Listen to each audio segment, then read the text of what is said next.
Thank God we are back in the FITSNews studios. I was freezing my keister off in Colleton County last week, and then the week before in Richland County. Literally, that's not a safe place, people. I'm sorry. Richland County, downtown Columbia, outside that court. That's not a safe place. You got Alec Murdaugh rolling in there and stuff. Not a safe place. Anyway, glad to be in the friendly confines of the studio. We got a great show coming up.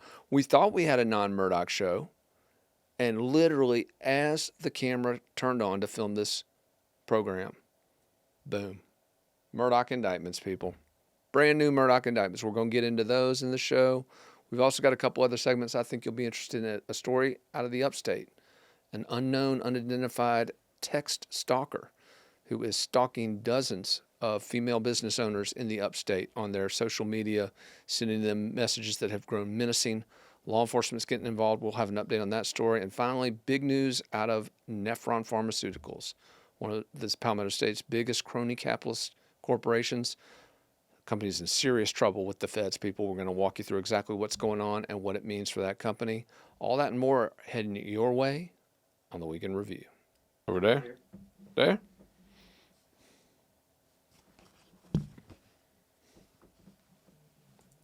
Psh, on cue.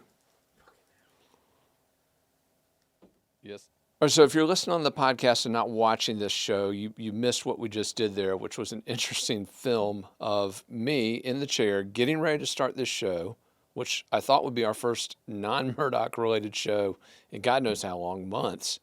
But sure enough, the moment we start filming, literally within seconds, a call comes in with breaking news, and of course, it's dem Murdaughs, as they say down there in the low country. Big news, big story coming out of this case. Income tax evasion charges, folks. 9 of them over a period of 9 years leveled against Alec Murdaugh, who is now facing 99 counts of criminal activity related to the financial component of this scandal, facing up to 928 years in jail. And again, that's before we get to the murders, people, before we get to the murder charges. But according to the latest indictments, Murdaugh failed to report nearly $7 million in income between 2011 and 2019. That deprived the state of South Carolina of nearly $500,000 of revenue. And again, you can see where this is going. Obviously, if there were that much money unreported at the state level, it stands to reason that Murdaugh's going to be hearing from the feds pretty soon. But again, not just on this, on the tax evasion component, but again, that broader financial fleecing. No federal charges against Murdaugh yet, and in fact, the only person charged federally so far, his former banker, Russell Laffitte, who was convicted last month, if you recall, on 6 different counts, wire fraud, bank fraud, conspiracy, and 3 counts of misapplying bank funds. Now, those charges, he was obviously found guilty by a jury, but Laffitte has filed an appeal, as we reported earlier this month, seeking a new trial based on some jury shuffling that took place at the very last minute in the deliberations in his case. Where's the scandal going, folks? Again, we've got a huge double homicide trial coming up next month. January 23rd is when it starts. FITSNews has been undergoing all manner of preparations for that. We've got big things coming for that trial. Can't wait to tell you all about them in future episodes of this. But for now, let's focus on what we're dealing with today, these latest charges against Alec Murdaugh. What do they mean? What do they signify? Well, first of all, we've got a new victim, if you will, the taxpayers of South Carolina.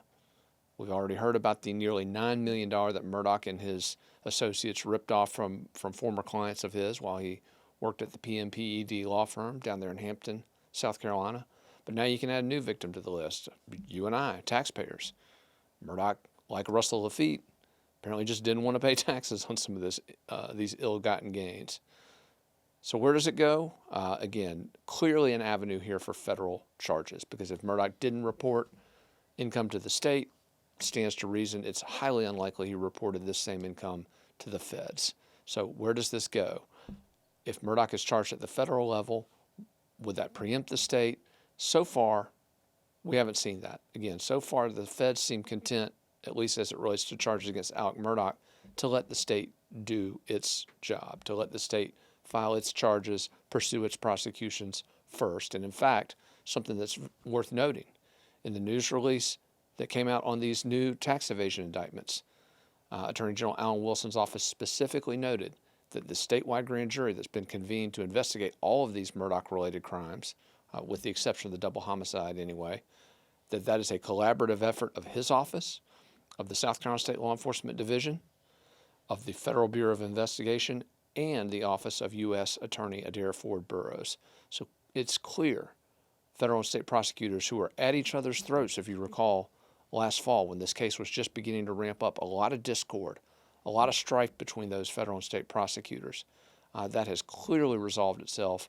The other thing I want to point out, as we talked a moment ago about the Lafitte trial and about how that trial exposed some potential motive for Alec Murdaugh to potentially murder his wife and son, as the state claims he did on June 7, 2021. We talked about how in the Lafitte trial we learned that on the day of those killings, Murdaugh was confronted by a financial officer at his law firm about missing money, about fees from a case that were supposed to have been provided to the firm, but that Murdaugh spent and then tried to pin it on another attorney.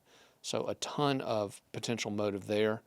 And we saw, sure enough, we thought at the time when that was first raised in the federal case, we're going to see this in the state case. And sure enough, when the state was finally compelled to provide its theory of motive for this case, it laid out in chapter and verse all of those revelations related to the financial crimes.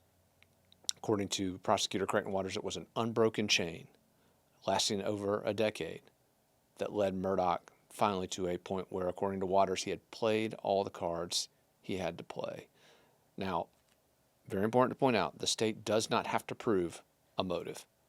If there is forensic evidence or other incriminating evidence that ties Murdaugh to these killings, the state does not have to say why he did it. In fact, if you can recall, there was a huge case, the biggest mass shooting in American history, the Las Vegas shooting. We still don't know the motive for the perpetrator of that crime. We still don't know what prompted him to take that horrific action 5 years ago there on the Strip in Las Vegas.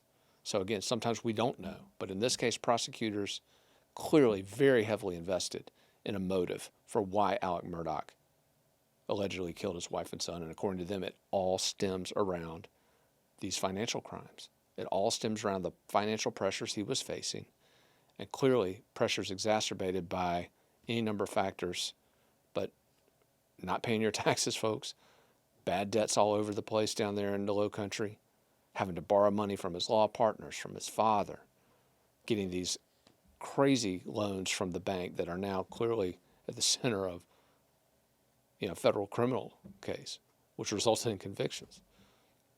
Money coming in from everywhere. And here's going to be the biggest question as we move forward, people.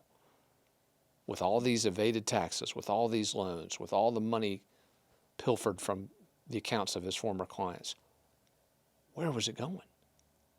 Where did it go? Again, we still don't have a clear and concise answer to that, because this is way bigger than some opioid addiction, folks. It's way bigger than just some maintaining a certain kind of lifestyle.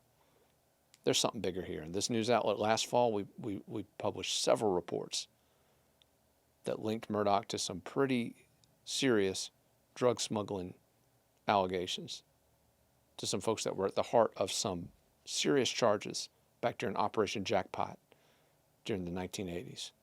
Continuing to pull on those threads, people. We in fact heard just this week from a source that is connected to that Jackpot investigation. Continuing to pull at those threads, continuing to investigate, because we want to find the truth here. We want to find out what happened. We want to find out not only how it happened, not only the specifics of these crimes, but again, that bigger question that all of us want to know: why? Why? Again, count on FITSNews to keep you posted on the very latest on this story, which clearly won't quit, because as I said at the outset, we thought we had a show this week that wouldn't have any Murdaugh murders, crime, and corruption news in it. We thought we had a great couple segments prepared. We were looking forward to telling a few of those stories here in a second. But this story just continues to drive headlines, to drive clicks, to drive attention. It's become an obsession. And again, for your latest on all of these stories related to the Murdaugh saga, keep it tuned to FITSNews. We've been the tip of the spear on this story from the beginning, and we'll continue to drive this coverage through the trial. And again, cannot wait to tell everybody about all that we have in store for the trial coming up next month in Walterboro, South Carolina. All right, so one of the big stories we hit this week was the story of the Upstate Stalker, or stalkers. We still don't exactly know who and how many people are behind this thing, but this story exploded in the middle of the week, Wednesday evening. We first started getting reports of this, text messages from unknown numbers bombarding dozens of female entrepreneurs in the South Carolina Upstate, particularly centered around the Greenville area. Now, this story, like so many stories that we follow that break all over mainstream media, started on social media, particularly a group of young professionals in the Greenville area. And on that site, a woman by the name of Ashley Benson posted a message to this group detailing her experience with this unknown text spammer who has been sending all manner of like lewd, menacing, some potentially threatening messages, and who is clearly stalking all of these women on social media, that they are receiving messages via text from this person shortly after they post images or comments to their social media that clearly indicate the sender of these messages is following their accounts, literally stalking them. Now, Benson posted her message, and I interviewed her the next day, and she told me she had absolutely no idea when she posted it that it would cause just this torrent of similar cases, women who are experiencing the exact same stalking. Now, this individual, or individuals, again, don't know who it is. Some people think it's a woman, actually. I've had several of the folks who've been getting these messages told me they think it might be a woman. But whoever they are, bombarding dozens of women, again, and all of them fit or seem to fit a similar profile. They're all young professionals. They're all active on social media through their businesses.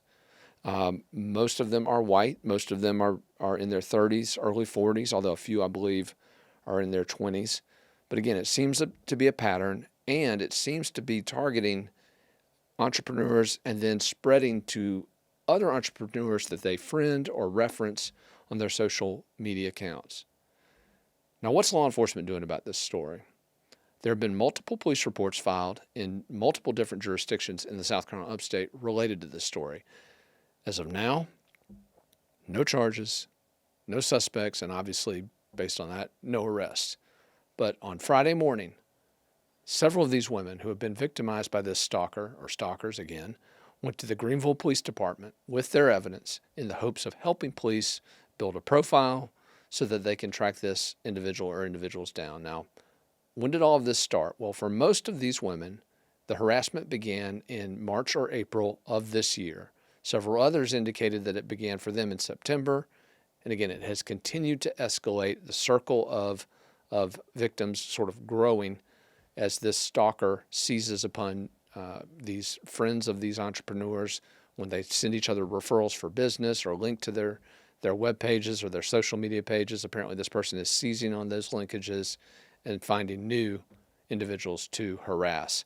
Now, a lot of women have responded to this very differently. I've interviewed probably a dozen different women at this point who have received these messages, and most of them, again, take it with a grain of salt. They're not particularly disturbed, or they're more annoyed really than disturbed.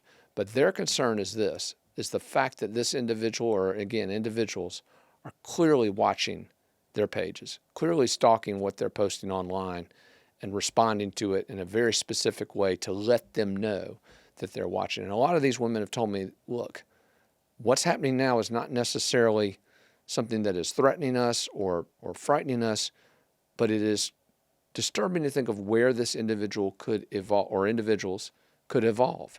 Again, is this a pattern? They're clearly expanding, clearly expanding the scope of their targets here. Could they also escalate in terms of the type of communication that they send? Right now, it's just incredibly graphic, incredibly crass, incredibly demeaning messages, belittling these women on their appearance, on their posts, just incredibly graphic stuff, folks. I've seen dozens of these messages at this point. It's just disgusting stuff. But could that accelerate? Could that escalate? Could these individuals expand their stalking? Could some of these women actually find themselves physically confronted?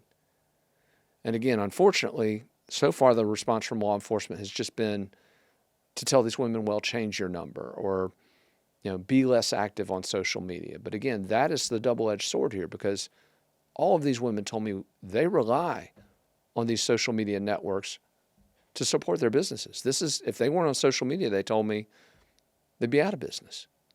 And as far as changing their numbers, one of them made a very good point to me. In fact, it was Ashley Benson that told me this. She said, look, he found my number once. What's to say this individual's not going to find my number again? So again, not a satisfactory answer from the police so far, but again, the meeting that was held this Friday, these women are hopeful that law enforcement is going to begin taking this situation much more seriously in the hopes of identifying this individual and keeping them from engaging in any escalation. FITSNews will continue to follow this story. We've had multiple interviews. We will continue to follow law enforcement's pursuit of a suspect in this case, but count on FITSNews to keep you up to speed on the very latest as it relates to the Upstate Stalker. So one of the big stories we've been covering over the last few weeks here at FITSNews involves Nephron Pharmaceuticals, one of South Carolina's top crony capitalist companies. It's based in West Columbia. Its leaders are formerly in charge of the South Carolina Chamber of Commerce. One of their top executives is still on that board. This is a company which has benefited from tens of millions of dollars from South Carolina taxpayers, from the state level, from the local level. In fact, they hired some of those local leaders responsible for doling out those tax breaks that they received. And again, if you notice a little bit of indignation in my voice, I'm a small businessman. A lot of folks listening to this are small business owners. We talked earlier in this segment about some small business owners in the Upstate. We don't get these breaks, people. We pay for them. In fact, sometimes these gambles don't pay off. But whether they do pay off or whether they don't pay off, we're the ones that pay for them. So yeah, there's a little hint of edge in my voice as I cover this story. But again, Nephron, company which made some bold promises when it moved from Florida to South Carolina, promised to bring hundreds of jobs. They have done that. However, not all the jobs are quite at the pay levels that they promised when they relocated from Florida. Also, the circumstances of Nephron's relocation from Florida, very interesting. They were essentially chased out of the Sunshine State over issues with regulators down there. Well, in South Carolina, folks, Nephron has landed into a heap of trouble, not with state regulators, with the feds. And not just one agency, folks. As this news outlet has covered over the last few years, Nephron has landed in trouble with the Federal Trade Commission over made in the USA claims that turned out weren't true. They claimed products were made here in America that actually weren't. But more substantively and more ominously for this company, they've landed in serious trouble with the U.S. Food and Drug Administration, the FDA. And some of those allegations against the company that have been leveled by the FDA, most recently in a warning letter that was submitted in late October, just damning. In fact, we've covered them before on this show. Damning indictments of Nephron's quality control, of its sterile environments for producing some drugs that go into our lungs, respiratory drugs, and most recently, folks, we've been hearing allegations of another pending recall of some of Nephron's drug products. We don't know exactly what the FDA is looking at this time, but we know that the FDA, again, a damning warning letter that was issued in late October criticizing Nephron for its lack of sterility. In fact, we quoted that letter on the air during a segment talking about how the FDA was expressing no confidence in Nephron's ability to produce drugs in a sterile and safe atmosphere at its West Columbia facility. Now, since we first reported on this back in October, the FDA has descended upon Nephron, beginning in early November and continuing through as recently as this week. So for the last 6 weeks, essentially, FDA investigators, agents have been not only at Nephron's West Columbia headquarters, but a distribution facility owned by the company in Kentucky, as well as a storage facility located in Calhoun County, where, according to multiple sources close to the company, Nephron sought to hide, that's right, hide various items from the view of the FDA. Now, this news outlet has spoken with multiple whistleblowers related to this case, including several whistleblowers who have also spoken with the FDA. By the way, the FDA has not commented on the ongoing investigation, didn't expect that they would. However, clearly based on the warning letters that the agency has provided to the public, it's very obvious that this is a major investigation into one of the largest pharmaceutical companies in the history of South Carolina, a company which, again, benefited from tens of millions of tax dollars, which continues to do so. In fact, folks, just this past week, while FDA investigators were on site at Nephron, a huge ribbon-cutting ceremony was held for a new glove facility at Nephron, which is an investment being made by a large Korean multinational corporation, making a huge investment in Nephron. But Governor Henry McMaster, the Lieutenant Governor, Pamela Yvette, the Commerce Secretary Harry Lightsey, all there with big smiles on their faces for the ribbon cutting. And yeah, folks, pay no attention to those FDA investigators in the background, right? But this news outlet, as we have been investigating Nephron over the last few weeks, and as we have been trying to get details on this federal inquiry, a lot of information is coming to light about how this company and its leader, Lou Kennedy, operates. And the stories are not good, folks, not good. Fundamental dishonesty at the highest levels, efforts to cut corners, efforts to get out of some of these regulations that the FDA has imposed, and a total lack of accountability up to this point anyway as to those violations, which, again, apparently keep coming. We are told that the FDA has seized multiple laptops, multiple electronic devices from Nephron's West Columbia headquarters, that they are in the process of reviewing those, and that as they're reviewing them, additional issues are coming to light. Also, this news outlet can now confirm several high-profile firings or voluntary departures from Nephron. Top vice presidents of the company, including a top security leader and multiple quality control leaders at Nephron, have all stepped down in recent weeks. And in fact, we are told that several of these quality control departures are due specifically to the refusal on the part of these people to sign off on medications that they believed were unsafe for public consumption. That's a big deal, people. That's a big deal. This is a company, forget the tax dollars for a minute, okay? Forget the fact that this is a company on the hook for, again, tens of millions out of your pocket. Money we don't get when we small business folks open companies. But let's look at the bigger picture. This is about public safety, people. It's about whether or not the drugs that this company is producing are safe for people to consume. That is a big deal. And that is why this news outlet has been on top of this story from the beginning.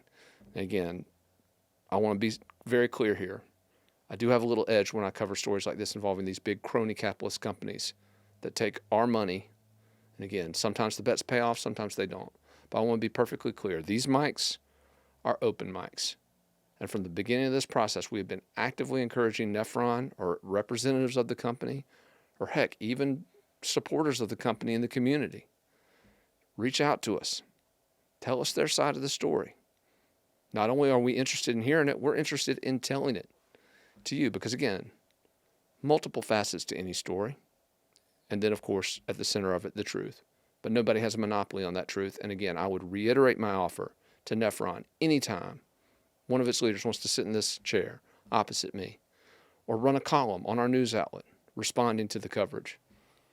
Our mic is your mic. That is how we roll at FITSNews. It's how we've always rolled. Again, look at that chair right there. There you go, Nephron.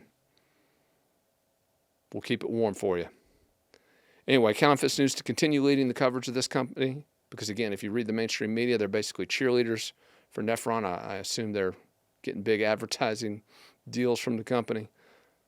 For whatever reason, they're cheerleaders for this company. But count on this news outlet to continue to report on the truth of what's going on behind the closed doors in this company and to bring you the very latest on an issue that clearly impacts public safety.